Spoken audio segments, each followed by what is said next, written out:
Yo, what's up, ladies and gentlemen? It's your man, Tim Swain. I'm excited about this next conversation. I'm sitting with an amazing leader who's on a mission to build and brand 1 million African entrepreneurs.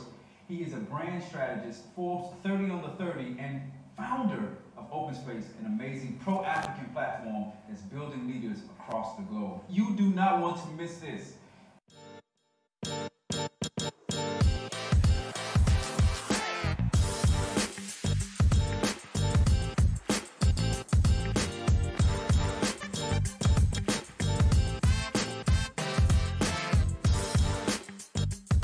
Sydney, Scott, Sam.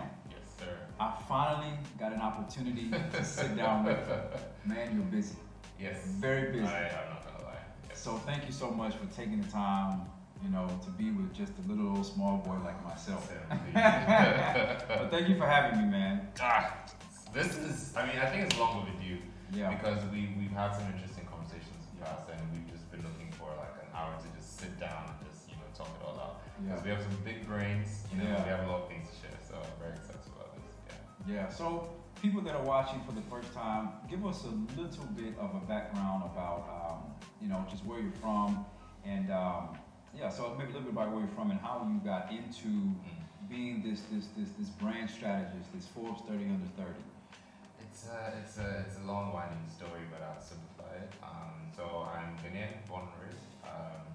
I went to junior high school here at Chimotu School. Chimotu School. Yes, in Chimotu School. It did a thing. I'm not gonna lie, it did a thing. I went at a very young age, the age of 12. That's when I went to high school. Most people going at 15. 12. Yeah, 12. Hey. Yeah, it was horrible. But yeah, so did University of Ghana. That's where I started my first business. That's Moonlight Cafe. So anybody who was around the 2011 time would probably have heard about it. It was a stand-up comedy, live music, and spoken word platform for underground artists. There wasn't really a coordinated space for that in the university scene. So that was something that I set up, and I set it up with my roommate. That led to a whole lot of things because I didn't have a lot of. We did amazing things with that concept and that event, but I realized all the things that I lacked: business strategy, brand strategy, and that led to it tanking because we couldn't secure corporate partners and things like that, right?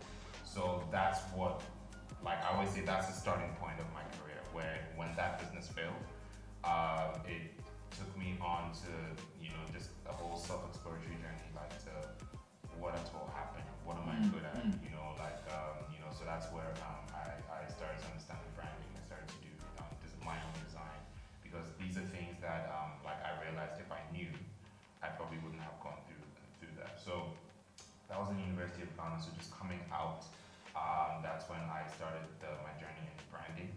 Then started working with other entrepreneurs to help them with theirs.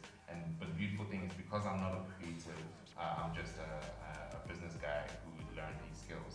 I could help them in a very interesting way, because as I'm designing your logo or your website, I can talk to you about, what's your value proposition, what's your business, things like that. And I really drew a lot of fulfillment from that, right? After that, that was all still in Ghana. I did my master's at the University of Ghana as well, but I traveled a bit. Went to MIT for just a very short time and did some short courses there. Went to Yale as well to do a little bit there, and then came back. Just a lot of my business had started, so I started my first business as Workspace. My second business. That's what put me on Forbes, right? Because that is the platform that I'm going to use to help the 1 million entrepreneurs. Hopefully, we're currently very low. We're still under 500, but we're on the way. So that gives a bit of scope, as to my background, my education, how I got into branding, and I haven't started about OpenSpace yet because I know you're gonna ask that, but that just gives a bit of context. So you had this, let's say, experience that was translated from your parents in one way or another. Now you're in this space where you have the opportunity to kind of dream and fail at some things, even younger, where maybe the cost of not so much as older when you have a family and things like that. You travel abroad for a bit, and I'll say, maybe not unfortunately, but what you also hear a common narrative is, right, the goal, especially if you're born and raised in Ghana, is to get out. Like, that's what you do, you get out. You travel, you go to these prestigious institutions, MIT, Yale. Someone asks, okay, then why not do that over there, what you're trying to do here in Ghana, because surely the opportunity is more vast there than in Ghana. Yeah. So I'll challenge that. I'll challenge a number of things because I do feel like the narrative that is painted is probably just because of those who, like, you know, the stories that get told. But I wouldn't say the specific thing in Ghana is for you to do everything you can to get out. There is a school or like a thought which points to the fact that, listen, if you spend 10, 15 years in Ghana, the kind of network that you build, if you're intentional about it, will get you wherever you need to go within the country, right? And that's something that, like, I remember when I was younger, when I was starting out, there's a guy who advised me that, listen, don't struggle about making money now, because the people who would facilitate your ability to make money are not yet in the positions you need them to. So your friends are not yet there to give you contracts and give you, like, not in a bad way, but like, yeah. So that really made me understand something that said, you're growing up with your network.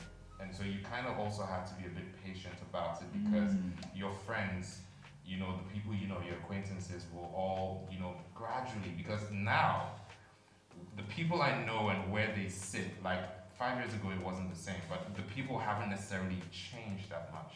It's just where they all are sitting, like, it's very different.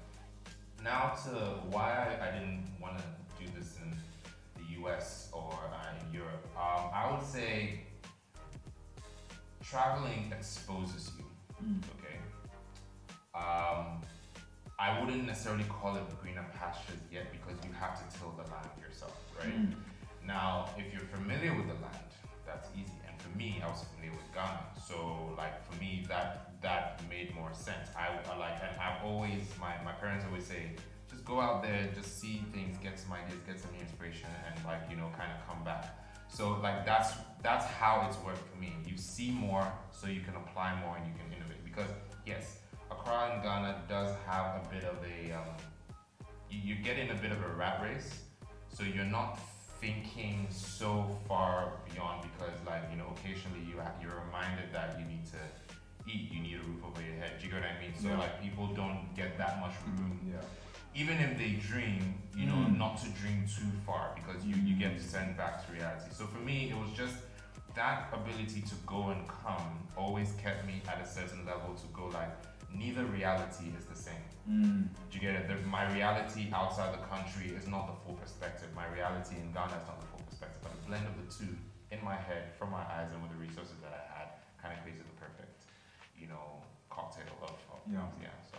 Yeah, I mean, what you're saying is so significant, because there's a phrase that a friend told me a long time ago that his pastor told him, which was, exposure expands you. And once you get exposed, then you realize, I think it's the more you travel, the more you realize how small the world really is. We're all looking for the same things, but maybe the way we're going about it is in different ways. And so you have this exposure, you've been cultivating this creative imagination since you've been a young lad. And so now, one of the main things that you do, and actually how I met you, is through OpenSpace. Let's dive into OpenSpace. What is it, and what exactly does OpenSpace do? Okay. So it's interesting, because OpenSpace has transformed over the years, but to just make it really simple, OpenSpace is a safe space, a community, or a support system that helps African professionals find joy, fulfillment, and live an impactful life. Okay. Wow. And the main vehicle for which we use is conversations, brutally honest and open conversations. What were some of those initial conversations like, and what were some of the, let's say, topics and responses of the participants? So we've had some our topics are always very juicy.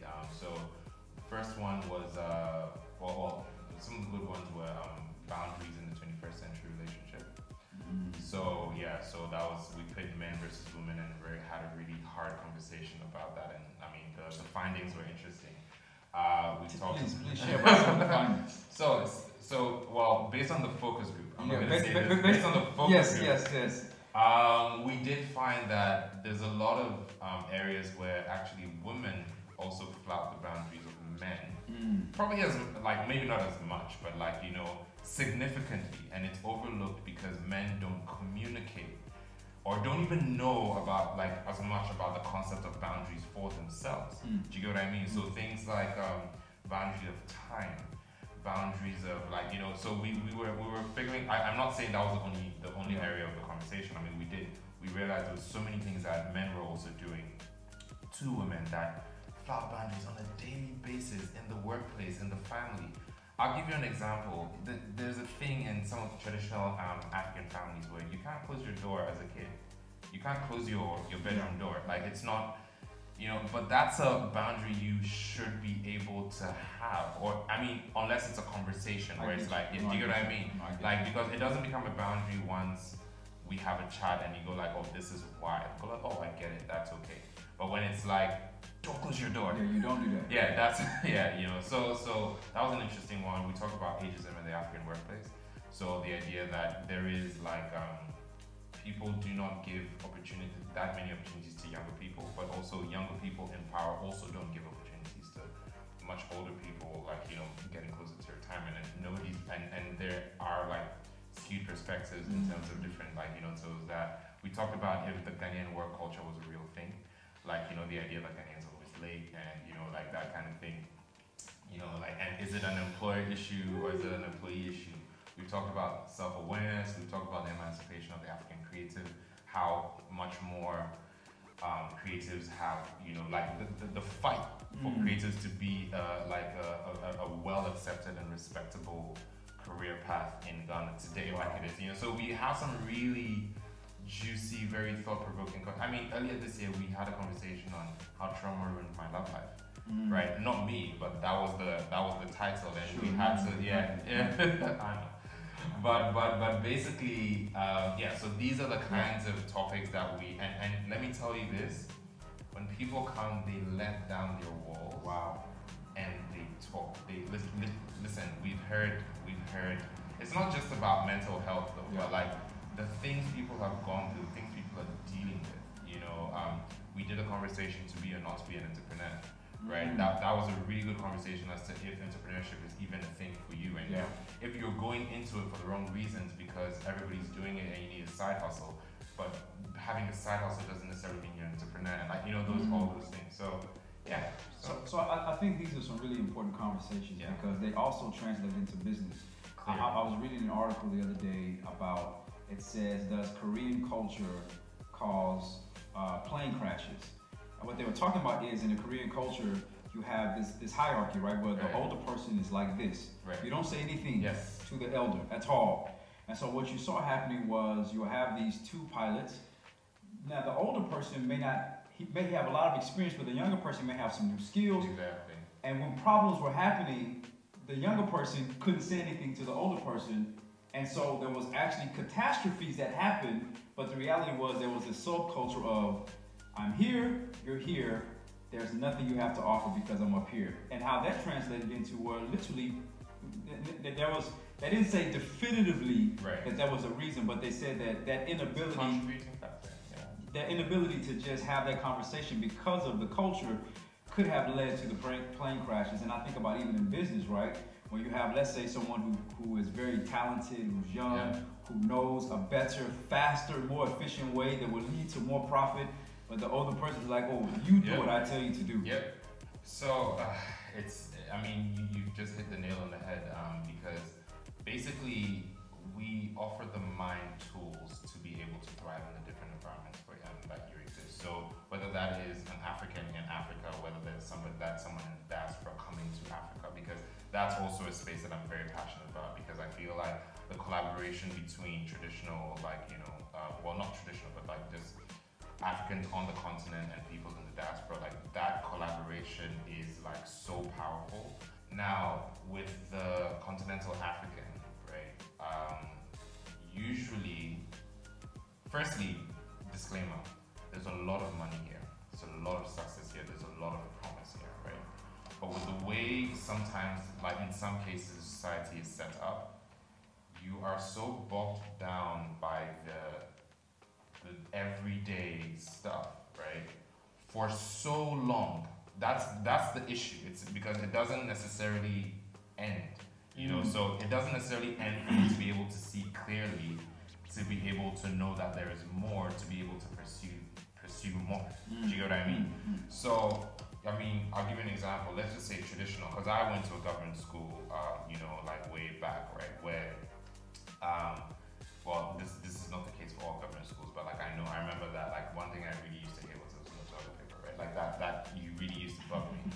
Right, and I was just saying that. No, I'm serious. Like, no, I'm laughing because I understand. Yeah. I didn't grow up in a school like that, but in Ghana, I've experienced. Yeah, like you know, like, and as I said, that's not the case for NOS, but like that was just what I went through. You know, like way back. And as a kid, you know, at age 6 or age 7 or age 8, if when you're going to school, you want to pack toilet paper into your bag. Yeah, you know, already see what is occupying your mind. Do you I get you. Do you get what I mean? Like, you know, like if you know you need to. You can't dream. You have to think about putting tissue in your bag. Do you get what I'm saying? Like that's and this is a very small satellite case, but when you explode this to the family system, where like you know you probably have like you know there's people who have 6 siblings and only 3 of them were able to get into university. So when you get into university, you need to help take care of like the people. When you already have that hand dealt for you, it's so hard to dream. You know, you can, but you never even get the room. Yeah, it's difficult. Very difficult. You know, and I'll tell you the truth.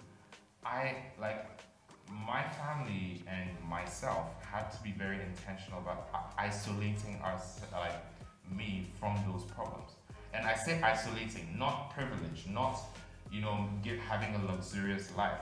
Isolating to a point where you can even just be still for a day. Doesn't, you know, nothing happens and go like, what do I want to do with my life? Wow. Do you get what I mean? I don't think enough Africans and enough Ghanaians are having the opportunity to have a conversation with themselves, generally. And that's just what it is. Because we are driven people, like no doubt. I mean, I know Nigerians are way more aggressive and very like, you know, they go for things. But I think generally Africa does share a soul for making things happen. And, you know, like, you know, we used to build villages from nothing. Do you get what I mean? There were so many things that we did and we still do, but we're very distracted by everything. Now, for people in the diaspora coming back, it's heavy. I can say it's even heavy. That's even narrow to people coming from a Western perspective. Yeah, Western perspective, right? So it's heavy, bro, because there's a lot that they have already dealt with. Like you know, like you're coming in, and sorry to say this, but if you're coming out of a war, right? You're already edgy, even when everything is calm. It's so true. Do you get what I mean? And not to say there's anything like, you know, I mean, I know like there's a lot of people in diaspora who live in great lives, no doubt. But there are certain fundamental institutional things that people in diaspora are facing on a day-to-day basis, right? Yeah. Even the question of identity, even just that. Do you get what I mean? So there's that. There's also the preconceived notion about the African environment, which is not necessarily a full depiction of what it is, right? And then you have to just explore all of that by yourself, unlearn the things you know. Really, do you get what I mean? So I just feel like, just generally, people in diaspora just need time, right? And need the right, like, need a very, what's that word? A mind that absorbs information and can accept information for what it is, not necessarily tally it against something that's preconceived or something that should be, because it's fundamentally a different environment. And that those are all mental hurdles, aside what goes on like in society, like so that's what makes that move very difficult, especially when you don't already have a network here. So that's just what I think, about it all. Right. And folks, listen, all of the information, if you scroll down on this video, right there in the description box, you see all the links to OpenSpace. So all you have to do is click that link right there. It'll take you straight to the website and straight to the social medias where you can join that community. Final question I have for you. The young Sydney Scott Sam is watching this. Right. What do you tell him in light of all the experiences you've had these years about him? Like, let's say, what advice would you give to your younger self? There's too many things I want to share, but the only thing I would say for now is you are a tool. You are your tool. You are your machine. You are your instrument, right? If you do not know how to use an instrument, you're going to waste a lot of time. You're not going to be very efficient. You're going to lose out on a lot of things, okay? So it's super important for you to understand how this works. Feed this with the tools that, sharpen it, clean it up, take out the cobwebs, take out, it's so important to do that. And the ways to do that basically is just to expose yourself to environments that allow you to do that. So great conversations, great readings, places where you can gain knowledge, good relationships, stuff like that. But please focus on this and understand how this works and how it can get better every day. Because once you're able to do that and you're able to clear the room for it to do its thing, you're already amazing. Do you understand? You just need to, you need to give it that room to be able to do its thing. And when you get into action, just keep going, and you can very easily do anything you're looking out to do. So that's just what I would say, that self-awareness, that focus on, I don't know what I don't know, so let me see what I could know, let me help myself, with my mindset, let me help myself, as a tool for myself, let me just, help. I think it goes a long way. So that's just what I would say. I think that's the key to everything that has happened in my life. So, Wow. Well, we definitely want to make sure that, you guys take advantage of this amazing community. I'm saying personally, I've been a part of some of the conversations that have been transformative. They really have. And thank you so much for being with me today. Thank you for providing an open space for us to dialogue about some critical issues that a lot of people need to know. And guys, thank you so much for being a part of our community. Listen, I'm trying to hit 10,000 subscribers, so I need you to be a part of that. What I want you to do right now, if you haven't subscribed, is make sure and subscribe to this video. Tell your friends to tell their friends to tell their friends. Until next time, peace.